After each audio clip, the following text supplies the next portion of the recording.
السلام علیکم ورحمۃ اللہ وبرکاتہ۔ ناظرین، آج پھر ایک نئی ویڈیو کے ساتھ آپ کی خدمت میں حاضر ہوں۔ آج جس ٹاپک پر، جس موضوع پر میں گفتگو کرنے والا ہوں وہ ہے دانتوں کی مضبوطی۔ جی ہاں، یہ دانت اللہ تبارک و تعالیٰ کی بہت بڑی نعمت ہے۔ یہ دانت جس کے نہیں ہوتے، اس سے اگر ہم ان کی قدر پوچھیں تو یقیناً وہی بتا سکتا ہے کہ ان کی قدر و قیمت کیا ہے۔ ان دانتوں کے بغیر ہم کچھ کھا پی نہیں سکتے۔ جی ہاں، بہت سارے ایسے بچے ہیں بچپن ہی سے ان کے دانت خراب ہو جاتے ہیں، کیڑا لگ جاتا ہے، پھر وہ بچے پریشان رہتے ہیں، ماں باپ کو پریشان رکھتے ہیں۔ جی ہاں، اگر آپ چاہتے ہیں کہ آپ کے دانت ہمیشہ مضبوط رہیں تو اس عمل پر ضرور عمل کیجئے گا۔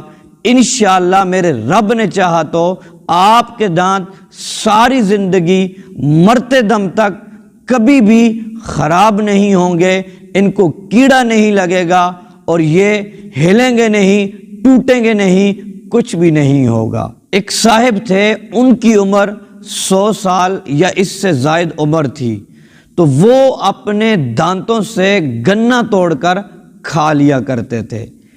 تو وہ یہ فرمایا کرتے تھے کہ میرے اس عمل پر جوان وہ بھی رشک کرتے ہیں۔ جی ہاں، ان سے کسی نے پوچھ لیا، بابا جی آپ کی اتنی زیادہ عمر ہے، اس کے باوجود بھی آپ کے دانت ٹوٹے نہیں، آپ کے دانت مضبوط ہیں، اس میں کیا راز ہے؟ تو بابا جی نے بڑا ہی پیارا جواب دیا، یہ قرآنی وظیفہ ہے۔ بابا جی نے یہ بتایا کہ بیٹا بات یہ ہے کہ امام احمد رضا خان بریلوی رحمۃ اللہ علیہ، انہوں نے مجھے وظیفہ بتایا تھا، وہ قرآنی وظیفہ تھا، میں نے اس وظیفے پر عمل کیا اور میرے دانت آج آپ کے سامنے ہیں۔ جی ہاں، وہ بہت ہی پیارا وظیفہ ہے۔ اگر آپ لوگ بھی اس وظیفے پر عمل کریں گے تو انشاءاللہ آپ کے دانت کبھی بھی خراب نہیں ہوں گے۔ وہ وظیفہ کیا ہے؟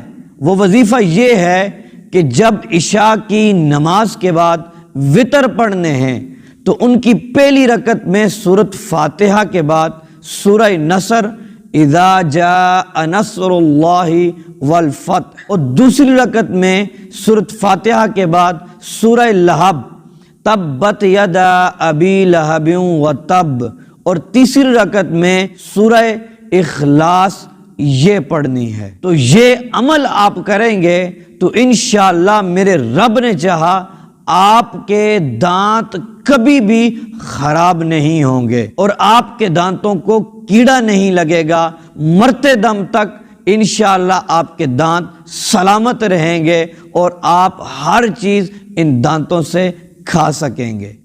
اگر یہ ویڈیو آپ کو پسند آئی، آپ اس کو لائک کر دیں، شیئر کر دیں، اور میرے چینل پر نئے ہیں تو کائنڈلی سبسکرائب کر لیں۔